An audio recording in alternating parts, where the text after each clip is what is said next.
Hello, my dear English learners. Welcome back to Christ the English Practice.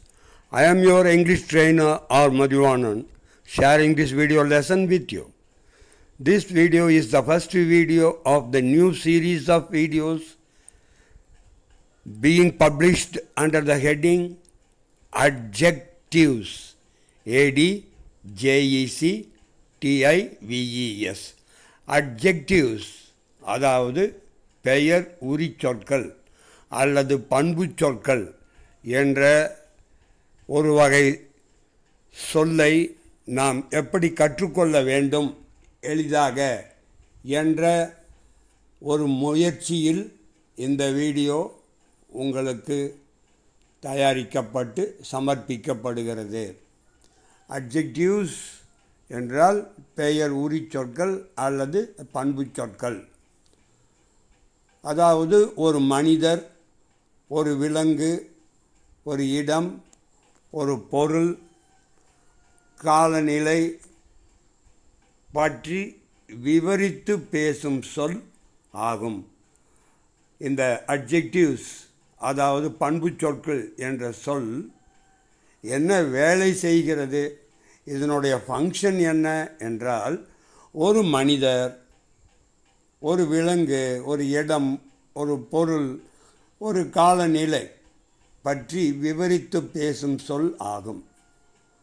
இந்த adjective என்ற ஆங்கில சொல்லினுடைய தமிழ், அதற்கு இணையான தமிழ் சொல் பெயர் உரிச்சொல் அல்லது பண்புச்சொல். இதுதான் அந்த அட்ஜெக்டிவ்னுடைய தமிழ் அர்த்தம். இந்த சொல் என்ன வேலை செய்யுது, அதிலே இருக்கும் பாருங்கள், பெயர் உரிச்சொல். அதாவது ஏதோ ஒரு பெயர்ச்சொல், அந்த பெயர்ச்சொல் ஒரு மனிதருடைய பெயராக இருக்கலாம், அல்லது ஒரு விலங்கு, இடம், பொருள், ஒரு காலநிலை பற்றிய சம்பந்தப்பட்ட ஒரு பெயர்ச்சொல்லாக இருக்கலாம். அதாவது ஒரு நவுன். ஆக ஒரு நவுன், ஒரு பெயர்ச்சொல்லினுடைய பண்புகள், அந்த பண்புகளை எடுத்து கூறும் சொல் பண்புச்சொல். அல்லது அந்த பெயர்ச்சொல்லினுடைய பண்பை உரிச்சி அதாவது வெளிப்படுத்துவதால், உரித்து என்றால் வெளிப்படுத்துதல். அப்படி ஒரு பெயர்ச்சொல்லினுடைய பண்புகளை உரித்து காட்டுவதால் இதற்கு என்ன பெயர் வைத்தார்கள்? பெயர் உரிச்சொல் என்று வைத்தார்கள். இதை நாம் தனித்தனி சொல்லாக பார்ப்பதை விட ஒரு பெயர்ச்சொல்லை நாம் ஒரு தலைப்பாக கொண்டு, ஒரு பெயர்ச்சொல்லை, ஒரு பொருளின் பெயரை அல்லது ஒரு மனிதனின் பெயரை ஒரு தலைப்பாக கொண்டு அதன் பண்புகளை நாம் இப்பொழுது பார்த்தால் நமக்கு நிறைய பண்பு சொற்களை நாம் கற்றுக்கொள்ள இயலும். Please come, let us start the practice. பண்பு சொற்கள் ஒரு மனிதர், விலங்கு, இடம், பொருள், காலநிலை பற்றி விவரித்து பேசும் சொல் ஆகும். இது அட்ஜெக்டிவ். ப்ராக்டிஸ் 1. A rose, ஒரு ரோஜா மலர். இது ஒரு மலர், ஒரு ஃப்ளவர் என்பது ஒரு பெயர்ச்சொல், ஒரு பொருளின் பெயர். பாருங்க பார்க்கலாம். A rose is a flower. First சென்டென்ஸில் ஒரு ரோஸ் என்பது ஒரு மலர், அதில் அட்ஜெக்டிவ் எதுவும் இல்லை. A rose அது ஒரு நவுன், ஒரு பெயர்ச்சொல். எ ஃப்ளவருங்கிறது ஒரு நவுன், அதுவும் ஒரு பெயர்ச்சொல். இனிமேல் ஒரு 4 சென்டென்ஸில் அந்த ரோஸ், அந்த ஃப்ளவர் எப்படிப்பட்டது, என்ன பண்புகளை கொண்டுள்ளதுன்னு பார்ப்போம். இதில் வர்ற பண்பு சொற்களில் பார்த்திங்கன்னா, நான் அந்த நீளமான அந்த பண்பு சொற்களை சிலபிளாக சின்ன கோடு போட்டு அங்கே பிரித்து காட்டியிருப்பேன். ஆனால் நீங்கள் இதை எக்ஸாமில் நீங்கள் எழுதும்போது அந்த சின்ன கோடுகளை எடுத்துடணும், நீக்கிடணும். பாருங்கள், a rose is a flower, it is beautiful. Beautiful. அடுத்தது ப்ராக்கெட்டில் பாருங்கள், it is a beautiful flower என்றும் சொல்லலாம்.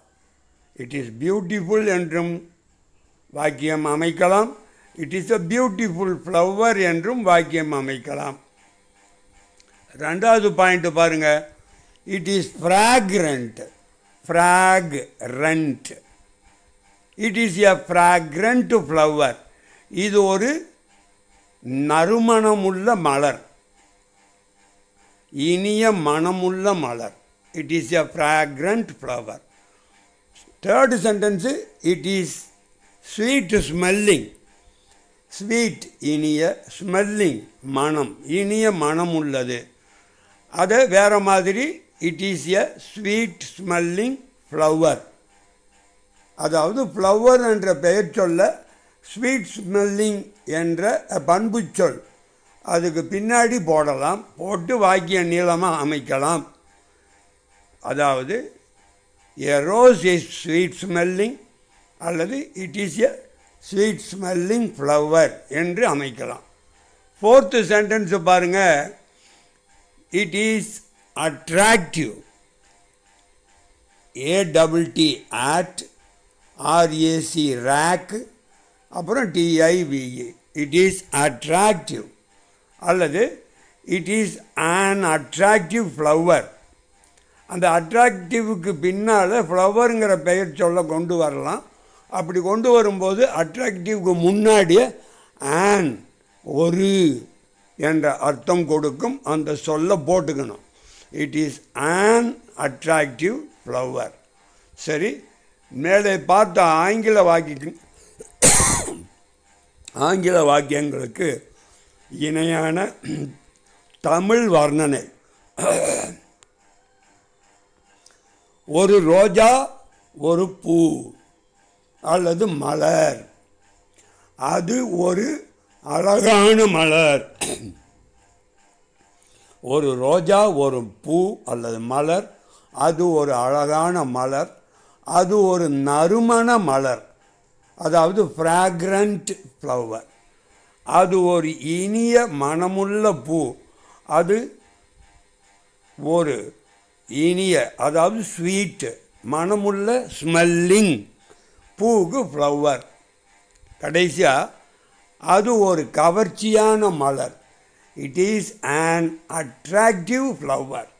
இட் இஸ் அது an ஒரு attractive flower. Okay, my dear English learners, that's it for this video. இதை ஒரு முறை 2 முறை நன்றாக காதால் கேட்டு, முடிந்தால் ஒரு முறை நோட்டில் எழுதி மனப்பாடம் செய்யுங்கள். இன்னும் இதே மாதிரி வீடியோக்களை நீங்கள் பார்க்க அதிக அட்ஜெக்டிவ்ஸ், அதிகமான பண்புச்சொல் அல்லது பெயர் சொல்லை நீங்கள் கற்றுக்கொள்ள முடியும். Thank you for watching the video. Wish you good luck with your English practice. Goodbye.